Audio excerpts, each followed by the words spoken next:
নমস্কার বন্ধুরা, আশা করি তোমরা সবাই ভালো আছো। আমার নতুন একটি ব্লগে তোমাদের সবাইকে স্বাগত। তো দেখে বুঝতেই পারছো বিপত্তারিণী পুজোর জোগাড় যন্ত্র চলছে। তো মঙ্গলবার দিন আমি আর আমার যা দুজনে বিপত্তারিণী পুজো করেছিলাম। তো এটা হচ্ছে সোমবার দিন সন্ধেবেলা সব ফল টল বাজার থেকে এনে দেওয়ার পরে আমরা দুজন মিলে ভাবলাম যে যেহেতু সকালবেলায় একদম পুজো দিতে যাব, তো আগের দিন সন্ধেবেলাতেই সব গুছিয়ে রাখি। মোটামুটি ফলগুলো এক জায়গায় করে রাখলাম আর তাগাগুলোও বানিয়ে রাখলাম। আর অনেক তাগা বানাতে হয়েছিল, অনেকেই বলেছিল একটু তাগা দেওয়ার কথা। তো এই মঙ্গলবার দিন সকাল এখন 8টা বাজে, মানে রেডি হয়ে গেছি। দুজন মিলে বেরোবো। আর ঘরের সমস্ত কাজও হয়ে গেছে, রান্নাও হয়ে গেছে, মানে আমাদের দুজনের তো উপোস, আর যারা যা খাবে সেগুলো হয়ে গেছে। আর বাকি যা জোগাড় যন্ত্রী ছিল, মিষ্টি টিষ্টি সব আনা হয়ে গেছে। তো চলো এবার বেরোই আমরা। আর মা বিপত্তারিণীর কাছে এটাই প্রার্থনা, সবাইকে মা বিপদ থেকে উদ্ধার করুক, সবাইয়ের মঙ্গল করুক, সবাই সুস্থ থাকুক, ভালো থাকুক। তো এখন 8:30 বাজে, দুজন মিলে বেরিয়ে পড়েছি, মন্দিরে যাচ্ছি।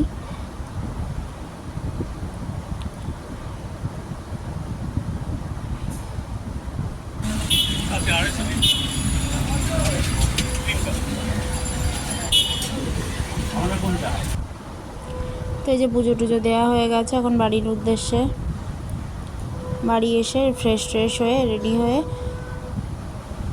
সবাইকে সব কিছু গুছিয়ে টুছিয়ে দিয়ে এবার আমি আর আমার যা দুজন মিলে সকালবেলা, এখন এই সকাল বলবো না, দুপুর হয়ে গেছে, প্রায় 12:30 বাজে। এখন একটু এই ফল টল খাবো আমরা, এই পুজোর প্রসাদ।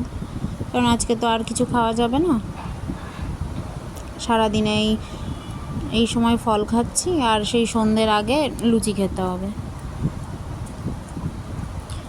আর প্রত্যেকবার আমরা আমাদের মামা বাড়ি যাই, মানে মামা শ্বশুর বাড়ি, সবাই মিলে একসাথেই করি, খুব মজা হয়। কিন্তু এবছর একটু অসুবিধা থাকার জন্য আমি আর আমার যা যেতে পারলাম না। তো দুজন মিলেই করলাম। একটু মনটা খারাপও ছিল, মাসিও ফোন করেছিল, মাসিরও একটু মনটা খারাপ যে সবাই একসাথে করি, তো এবারে আলাদা আলাদা করছি। তো দুজন মিলে এখন সব ফল টলগুলো বানিয়ে নিচ্ছি।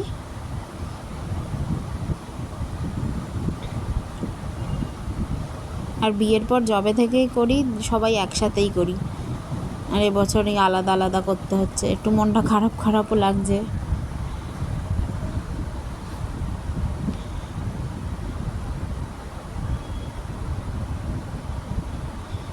সব ফল বানানো হয়ে গেছে, এবার গুনে গুনে দুজনের প্লেটে নিয়ে নিচ্ছি 13 রকমের ফল। এই একটা দিনই বছরে আমরা এরকম 13 রকম ফল একসাথে খাই। যারা যারা করে তারা সবাই এরকমই খাওয়া দাওয়া করে, কারণ আজকের দিনে তো ঠাকুরের সব কিছুই যা লাগে সবই 13টা। দুজন মিলে খেতে বসে পড়েছি। আর চম্পা একটু ক্যামেরার সামনে আসতে পছন্দ করে না, মানে একটু লজ্জা পায়, ওই জন্যে অতটা ক্যামেরা ফ্রেন্ডলিও আমিও ছিলাম না। আস্তে আস্তে আমারও এটা কাটছে। তো আমরা খাওয়া দাওয়া করে নিই, আবার বিকালবেলা দেখা হবে। ঘড়িতে এখন বাজে সন্ধ্যে 6টা। চলে এসেছি নিচে রান্নাঘরে, ময়দা মাখা হয়ে গেছে, তরকারি হয়ে গেছে করা, আর এদিকে একটু সিমাইয়ের পায়েস করা হয়েছে। তো দুজন মিলে লুচি টুচিগুলো ভেজে নিই, তারপর খেতে বসবো, কারণ সন্ধে হওয়ার আগেই তো খেতে হবে। আর সারাদিন তবুও ঠিকঠাক কাটলো, কিন্তু এই লুচি খাওয়ার পরে তারপর একদম শরীর ছেড়ে দিয়েছিল, আর কিছুই ইচ্ছে করছিল না। রাতে যে সবাইকে খাবার করে দেবো সেটাও আর দুজনের ইচ্ছাই করছিল না।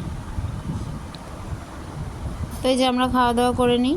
তোমরা সবাই ভালো থেকো, সুস্থ থাকো। আর ভিডিওটা কেমন লাগলো জানিও, যদি ভালো লাগে একটা লাইক করে দিও, আর আমার চ্যানেলটিকে সাবস্ক্রাইব করে দিও। আমরা খাওয়া দাওয়া করে নিই, সবাই ভালো থেকো, টাটা।